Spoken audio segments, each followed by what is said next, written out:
نبی پاک صلی اللہ علیہ وآلہ وسلم نے فرمایا انسان کی بری خصلت اس کی انتہائی کنجوسی اور بزدلی ہے، بہت بری عادت ہے۔ مال خرچ کرنے سے، صدقہ خیرات نکالنے سے انسان کے مال میں اضافہ ہوتا ہے، انسان کے گناہ معاف ہوتے ہیں، آخرت میں بہت زیادہ اجر ملتا ہے۔ تو یہاں پر انعام فرمایا گیا ان کو جو نمازوں کی حفاظت کرتے ہیں، خشوع و خضوع کے ساتھ نماز پڑھتے ہیں، ٹائم پر نماز پڑھتے ہیں، اطمینان سے سجدہ رکوع کرتے ہیں، اطمینان سے قیام کرتے ہیں، سوچ سوچ کر سمجھ کر پڑھتے ہیں جیسے وہ اللہ تعالیٰ سے بات کر رہے ہوں۔ ان کے لیے بہشتیں ہیں، باغات ہیں، جنتیں ہیں۔ آگے فرمایا انہیں کیا ہو گیا کہ آپ کے دائیں بائیں سے گروہ گروہ بن کر مذاق کے لیے آپ کی طرف دوڑے چلے آ رہے ہیں۔ کیا ان میں سے ہر ایک کو یہ لالچ ہے کہ وہ نعمت والی جنت میں چلا جائے گا؟ کبھی نہیں، ہم نے انہیں اس چیز سے پیدا کیا جسے وہ جانتے ہیں، مشارق و مغارب کے رب کی قسم، ہم ان کی جگہ ان سے بہتر لانے پر قادر ہیں، عاجز نہیں۔ اچھا آپ انہیں جھگڑتے اور کھیلتے چھوڑ دیں جب تک کہ یہ اس دن سے جا ملے جس کا ان سے وعدہ کیا گیا ہے، جس دن یہ قبروں سے بھاگتے ہوئے نکل کھڑے ہوں گے جیسے کسی عبادت گاہ کی طرف بھاگے جا رہے ہیں، آنکھیں جھکی ہوئی ہوں گی اور ذلت چھائی ہوئی ہوگی۔ یہی وہ دن ہے جس کا ان سے وعدہ تھا۔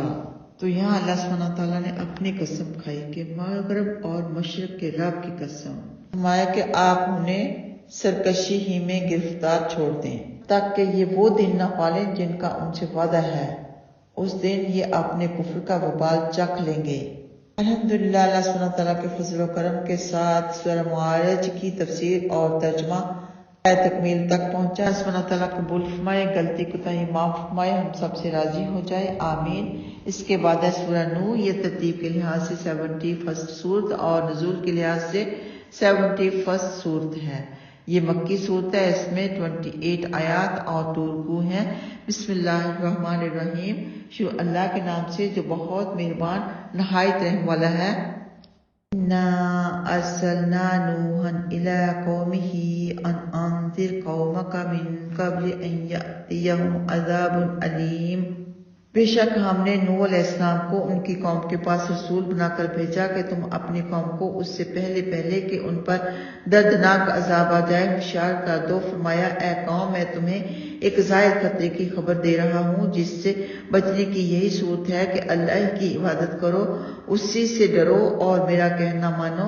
اللہ تمہارے گناہ بخش دے گا اور تمہیں ایک خاص وقت تک چھوڑ دے گا۔ یاد رکھو جب اللہ کا مقررہ وقت آ جاتا ہے تو پھر موقوف نہیں کیا جاتا، کاش تمہیں اس بات کا یقین ہو جائے۔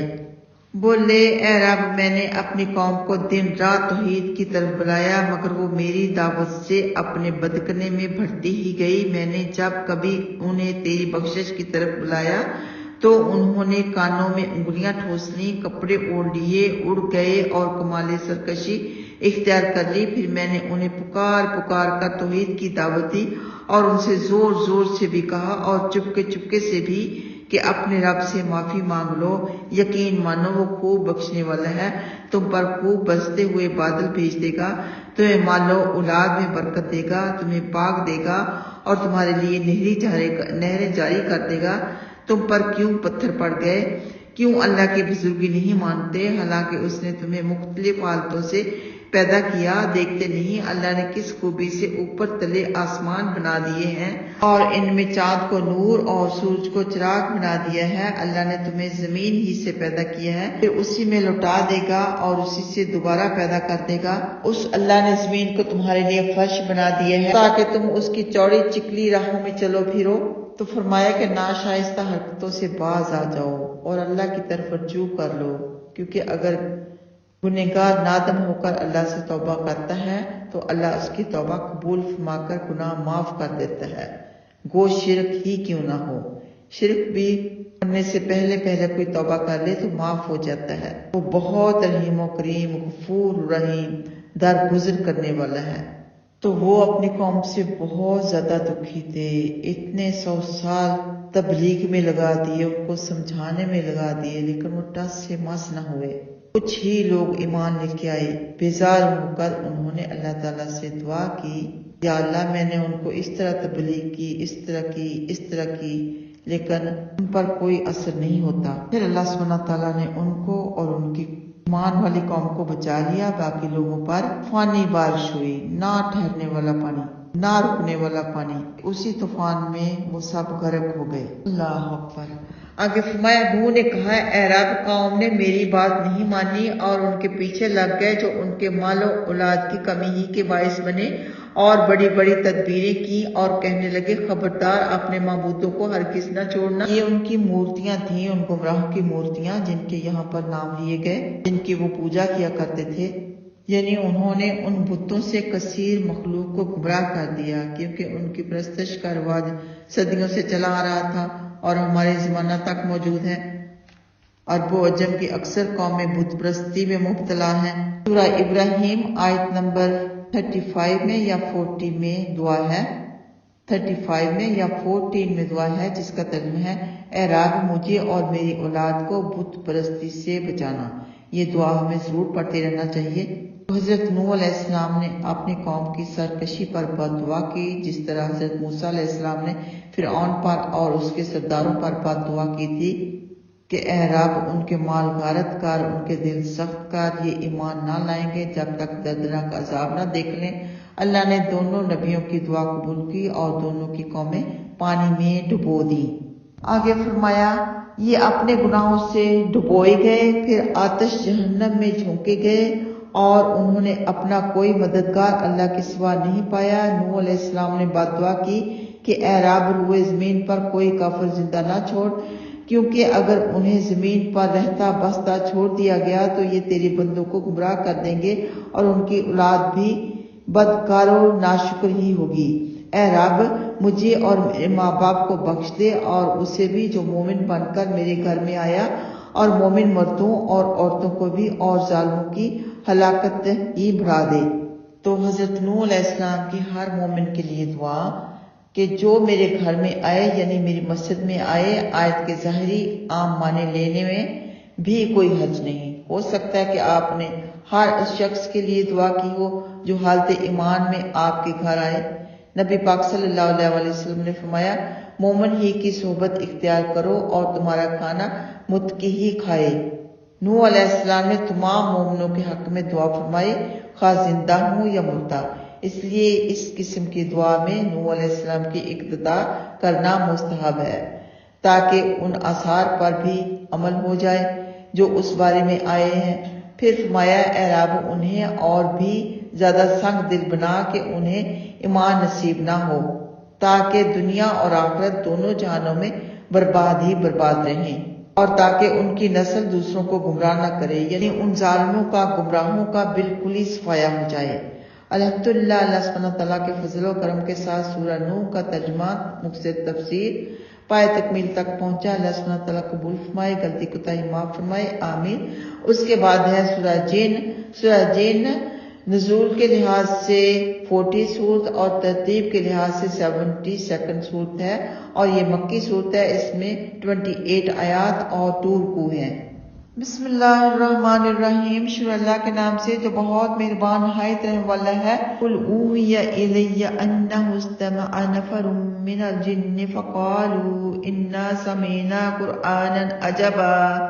اللہ سبحانہ تعالیٰ فرماتے ہیں، اے نبی صلی اللہ علیہ وآلہ وسلم، آپ فرما دیں کہ میرے پاس یہ وحی آئی ہے کہ جنوں کی ایک جماعت نے قرآن سن کر کہا، ہم نے ایک عجیب قرآن سنا ہے جو سیدھی راہ بتاتا ہے، چنانچہ ہم اس پر ایمان لے آئے۔ ہم کبھی اپنے رب کے ساتھ کسی کو شریک نہ کریں گے، اور ہمارے رب کی شان بلند ہے، نہ تو اس نے کسی کو بیوی بنایا اور نہ اولاد۔ ہم میں سے بے وقوفوں نے اللہ کی طرف جھوٹی باتیں منسوب کر دی ہیں۔ ہمارا یہ خیال ہے کہ کبھی انسان اور جن اللہ پر جھوٹ نہیں بولیں گے، اور چند انسان ایسے بھی تھے جو بعض جنوں کی پناہ لیا کرتے تھے۔ انہوں نے جنوں کی سرکشی اور بڑھا دی، اور جیسا تم نے سمجھ رکھا تھا ویسا ہی انہوں نے بھی سمجھ لیا تھا کہ اللہ کسی کو دوبارہ زندہ نہیں کرے گا۔ فرمایا، اے نبی صلی اللہ علیہ وآلہ وسلم، آپ اپنی قوم کو بتا دیں کہ جن قرآن سن کر ایمان لے آئے، قرآن کو مان گئے، اس کے آگے جھک گئے اور اس کے بارے میں یہ رائے قائم کی کہ قرآن سیدھی اور کامیابی کی راہ سمجھاتا ہے، چنانچہ ہم اس پر ایمان لے آئے۔ اب ہم کبھی کسی کو اللہ کے ساتھ شریک نہیں کریں گے۔ اور سورہ الحاقاف میں بھی اللہ سبحانہ تعالیٰ نے فرمایا آیت نمبر 29-46، اور جب ہم نے جنوں کی ایک ٹولی آپ کی طرف لوٹائی تاکہ وہ قرآن سنے، پھر جب وہ آپ کے پاس حاضر ہوئے تو کہنے لگے خاموش ہو جاؤ۔ پھر جب قرآن ختم ہو گیا تو اپنی قوم کو ہوشیار کرنے چلے گئے۔ اس کے متعلق حدیثیں ہیں، سورہ احقاف کی تفسیر میں بیان ہو چکا۔ فرمایا کہ ہم نے آسمان ٹٹول کر دیکھا تو اسے سخت پہرے داروں سے اور شعلوں سے بھرا پایا۔ ہم آسمان میں اس سے پہلے باتیں سننے کے لیے جگہ جگہ بیٹھا کرتے تھے۔ آپ جو سنتا ہے وہ ایک شعلے کو طاق میں پاتا ہے۔ ہمیں معلوم نہیں کہ زمین کے باشندوں کو کوئی تکلیف پہنچانی منظور ہے یا رب کو ان کی ہدایت مقصود ہے۔ تو نبی پاک صلی اللہ علیہ وسلم کی بعثت سے پہلے جن آسمانوں تک پہنچ جایا کرتے تھے اور جگہ جگہ بیٹھ کر فرشتوں کی باتیں سنا کرتے تھے۔ اگر کان میں کوئی بھنک پڑ جاتی تو کہانوں سے آ کر کہہ دیتے۔ کہان ایک بات میں 100 جھوٹ ملا کر اپنے عقیدت مندوں سے کہہ دیتا کہ جب آپ کو مبعوث فرما دیا گیا اور آپ پر قرآن اتارنے کا اہتمام کیا گیا تو آسمان کی حفاظت کی گئی اور سخت پہرے دار جگہ جگہ متعین کر دیے گئے اور شیطان بھگا دیے گئے تاکہ آئندہ شیطانوں کے کانوں میں کسی آسمانی بات کی بھنک نہ پڑنے پائے، تاکہ قرآن چرا کر نہ لے جائے، ورنہ قرآن میں گڑبڑ ہو جانے کا اندیشہ تھا۔ انسان پر اللہ کا یہ خاص لطف و کرم تھا تاکہ اس کا معزز کلام ہر طرح سے محفوظ رہے۔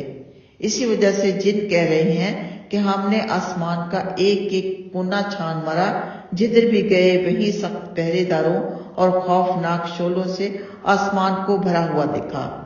پہلے تو ہم باتیں سننے کے لیے آسمان پر جگہ جگہ بیٹھ جایا کرتے تھے، لیکن اب آسمان تک گزر بھی نہیں ممکن، دور ہی سے ہمیں شعلوں سے ہلاک کر دیا جاتا ہے۔ اللہ ہی جانتا ہے کہ اس نے مخلوق کے بارے میں کیا ارادہ فرمایا ہے۔ کیا ان سخت انتظامات سے ان پر کوئی عذاب آنے والا ہے یا کسی نعمت کا ظہور ہونے والا ہے؟ جنوں کا ادب و تہذیب دیکھیے کہ انہوں نے برائی کا فائل نہیں بیان کیا۔ اس میں ہے بشر لیس الیک، اے اللہ تیری طرف سے برائی نہیں۔ شعلے اس سے پہلے بھی پھینکے جاتے تھے لیکن اس کثرت سے نہیں جس طرح اب اہتمام ہو گیا۔ کبھی کبھی ایسا واقعہ پیش آ جایا کرتا تھا۔ آسمانی حفاظت کا کوئی نہ کوئی سبب ہے۔ جب جنوں نے کثرت سے تارے ٹوٹتے اور شیطانوں کو تباہ ہوتے دیکھا تو سوچا کہ آسمان کی اس قدر حفاظت کی گئی کہ اس کی کوئی نہ کوئی وجہ ضرور ہے۔ اس وجہ سے قریظ کا جنوں کی ٹولیاں دنیا کے گوشوں گوشوں میں پھیل گئی۔ ایک ٹولی وہاں بھی پہنچی جہاں اللہ کے رسول صلی اللہ علیہ وسلم صحابہ کو نماز پڑھا رہے تھے۔ اب انہیں معلوم ہوا کہ آسمان کی حفاظت کی یہی وجہ ہے۔ ان میں سے کچھ تو رسول اللہ صلی اللہ علیہ وسلم پر ایمان لے آئے اور کچھ اپنی سرکشی میں جمے رہے، جیسا کہ آیت احقاف میں ہے کہ بلا شبہ جب کثرت سے آسمان پر تارے ٹوٹنے لگے تو اس سے انسان و جن گھبرا کر تشویش میں پڑ گئے اور ان کو یہ خیال ہوا کہ شاید یہ انقلاب دنیا کے بربادی کے لیے ہے۔ اس رات شیطان بھی گھبرائے ہوئے ابلیس سے آ کر کہنے لگے کہ ہماری قوم کثرت سے تباہ ہو رہی ہے، آخر کیا بات ہے؟ بولا مجھے جگہ جگہ مٹی لا کر سنگھاؤ۔ پھر حجاز کی مٹی بھی آئی، سونگ کر کہنے لگا کہ مکہ میں نبی مبعوث ہوا ہے۔ آخر کار نصیبین کے 7 جنوں کا وفد مکہ روانہ کیا۔ جب یہ مکہ میں آئے تو نبی صلی اللہ علیہ وسلم بیت اللہ میں صحابہ کو نماز پڑھا رہے تھے اور قرآن پڑھ رہے تھے۔ یہ بڑے شوق سے قریب آ کر سننے لگے اور آپ کے اس قدر قریب آ گئے کہ ان کے سینے آپ سے لگنے والے تھے، پھر مسلمان ہو گئے۔ چنانچہ یہ آیتیں اتری کہ اللہ سبحانہ تعالیٰ فرماتے ہیں کہ جن کہنے لگے اور یہ کہ ہم میں سے کچھ تو نیک ہیں اور کچھ اس کے برعکس ہیں، ہم مختلف راہوں پر ہیں۔ ہمیں یقین ہے کہ ہم زمین پر کبھی بھی اللہ کو ہرا نہیں سکتے اور نہ بھاگ کر اسے عاجز کر سکتے ہیں۔ جب ہم نے ہدایت کی باتیں سنی تو ان پر ایمان لے آئے، پھر جو شخص اپنے رب پر ایمان لے آئے گا اسے نہ کمی کا خوف ہوگا اور نہ زیادتی کا، اور ہم میں کچھ تو مسلمان ہیں اور کچھ ظالم ہیں۔ پھر جو مسلمان ہو گیا اس نے رشد و ہدایت کا قصد کیا، اور جو ظالم بن گئے وہ جہنم کا ایندھن ہے۔ اور اگر یہ لوگ راہ پر قائم ہو جاتے تو ہم انہیں فراغت کے ساتھ پانی سے سیراب کرتے تاکہ اس سے انہیں آزمائے، اور جو شخص اپنے رب کے ذکر سے اعراض کرے گا اللہ اسے سخت عذاب میں ڈال دے گا۔ تو جنات میں بھی نیک بھی ہیں اور بد بھی ہیں، اور ظالم جنات، ظالم انسان یعنی کفار مشرکین آگ کا ایندھن ہوں گے۔ اللہم اجرنا من النار۔ آگے فرمایا اور مسجدیں اللہ کی ہیں، لہٰذا اللہ کے ساتھ کسی غیر کو نہ پکارو، اور یہ کہ جب کوئی اللہ کا بندہ اللہ کی عبادت کے لیے کھڑا ہوتا ہے تو بھیڑ کی بھیڑ اس پر ٹوٹ پڑتی ہے۔ آپ فرما دیں کہ میں اپنے رب ہی کی عبادت کرتا ہوں اور اس کے ساتھ کسی کو شریک نہیں کرتا۔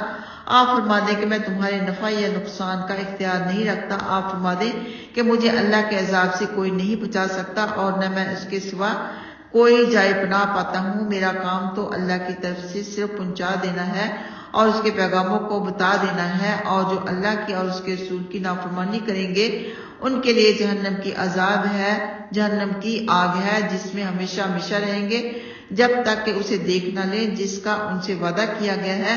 اس وقت جان جائیں گے کہ کس کا معبود کمزور ہے اور کس کی تعداد کم تر۔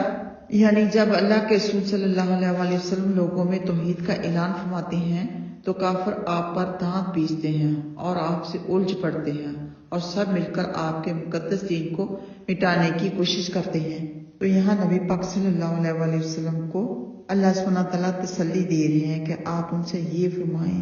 نبی پاک صلی اللہ علیہ وآلہ وسلم کو سمجھا رہے ہیں جیسے کہ کوئی بچہ کسی سے دکھی ہو، کسی سے اسے ایذا مل رہی ہو تو ماں اسے تسلی دے رہی ہو کہ بیٹا آپ اس سے یہ کہنا یہ کہنا۔ اللہ سبحانہ تعالیٰ نے فرمایا کہ آپ ان سے کہہ دیں کہ مجھے کائنات میں کوئی اختیار نہیں، نہ میرے بس کی ہدایت اور ضلالت ہے، میں تو صرف ایک رسول و مبلغ ہوں۔ آگے سورہ جن کی آیت نمبر 25 میں فرمایا آپ فرما دیں کہ مجھے معلوم نہیں جس قیامت کا تم سے وعدہ ہے وہ قریب ہی ہے یا اس کے لیے میرے رب نے کوئی طویل مدت مقرر فرما دی ہے۔ وہی غیب داں ہے اور اپنے غیب کو کسی پر ظاہر نہیں ہونے دیتا بجز اس نبی کے جس کو وہ چن لے، لیکن ان کے آگے پیچھے بھی پہرے دار مقرر فرما دیتا ہے تاکہ وہ جان جائے کہ انہوں نے اپنے رب کے پیغام پہنچا دیے ہیں۔ اللہ نے ان کے پاس والی تمام چیزیں گھیر رکھی ہیں اور ہر چیز کی گنتی کر رکھی ہے۔ یہاں پر اللہ سبحانہ تعالیٰ نے صاف وضاحت کر دی، کسی نبی کو بھی غیب کا علم نہیں، بس جتنا اللہ تعالیٰ ان کو غیب کا علم دے دے اتنا ہی ہے۔ آپ فرما دیں کہ مجھے قیامت کا بھی علم نہیں، نہ معلوم وہ قریب ہے یا بعید۔ ان آیات سے معلوم ہوا کہ یہ جو حدیث جاہلوں میں مشہور ہے کہ نبی پاک صلی اللہ علیہ وآلہ وسلم زمین کے اندر کی چیزوں کے عالم تھے، سراسر جھوٹ ہے۔ یہ روایت کسی کتاب میں نہیں۔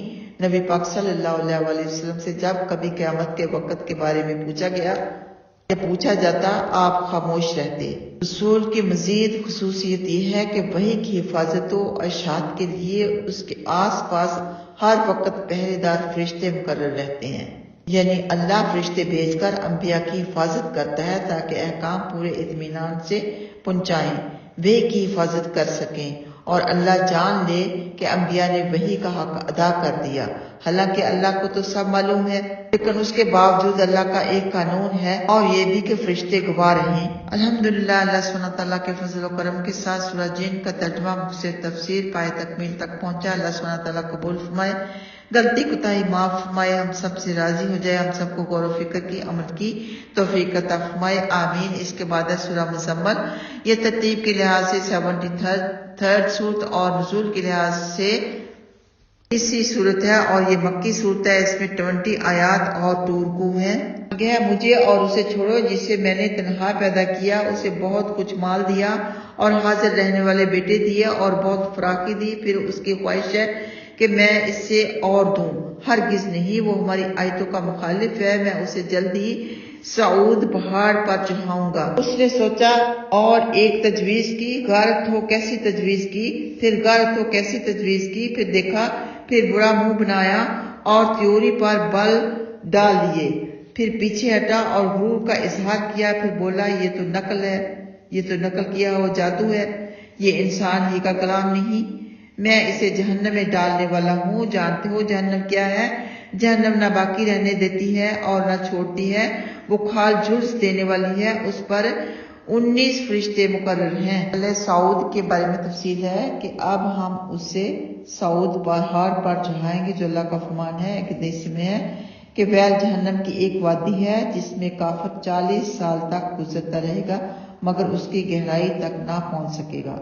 سعود جہنم کا ایک پہاڑ ہے جس پر کافر چڑھایا جائے گا، 70 سال تک چڑھتا ہی رہے گا، پھر 70 سال تک اترتا ہی رہے گا، اس پر ہمیشہ کے لیے یہی عذاب مسلط رہے گا۔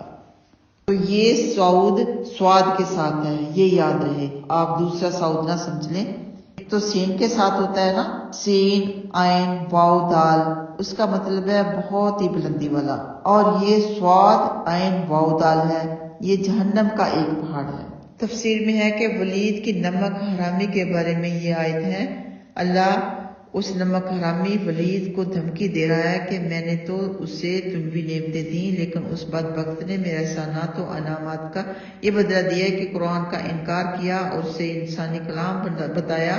پھر اللہ نے اپنی بڑی بڑی نعمتیں گنوائیں کہ جب پیدا ہوا تھا تو تنہا تھا، اس کے پاس مال تھا نہ ہی اولاد تھی، پھر اللہ نے اسے مال دیا، مالا مال کر دیا، ہزاروں اشرفیوں کا مالک اور بڑا ذمہ دار بنا دیا، لونڈی غلام اور نوکر چاکر دیے، غرض کے ہر قسم کے مال دے کر رئیس بنا دیا۔ 13 فرزند عطا کیے جو بطن میں رہتے تھے۔ یہ واقعہ ولید بن مغیرہ مخزومی کا ہے جو قریشی سردار تھا۔ ابن عباس رضی اللہ تعالیٰ عنہ کہتے ہیں ایک دفعہ ولید نے ابو بکر رضی اللہ تعالیٰ عنہ سے قرآن کے بارے میں پوچھا، آپ نے اس کے سامنے قرآن کی خوبیاں بیان کی اور کچھ آیتیں بھی پڑھ کر سنائیں۔ یہ کافی متاثر ہو کر اٹھا اور لوگوں سے بولا، حیرت کی بات ہے، ابن ابی کبشہ جو قرآن پڑھتے ہیں، اللہ کی قسم نہ تو وہ شعر ہے، نہ جادو ہے، نہ دیوانے کی بڑھ ہے، کلام تو اللہ ہی کو معلوم ہوتا ہے۔ جب لوگوں نے اپنے سردار کے خیالات بدلتے دیکھے تو فوراً مجلس شورا منعقد کی اور بولے کہ اگر ولید مسلمان ہو گیا تو سارے قریشی مسلمان ہو جائیں گے۔ کافی متاثر ہو کر اٹھا اور لوگوں سے بولا، حیرت کی بات ہے، ابن ابی کبشہ جو قرآن پڑھتے ہیں، اللہ کی قسم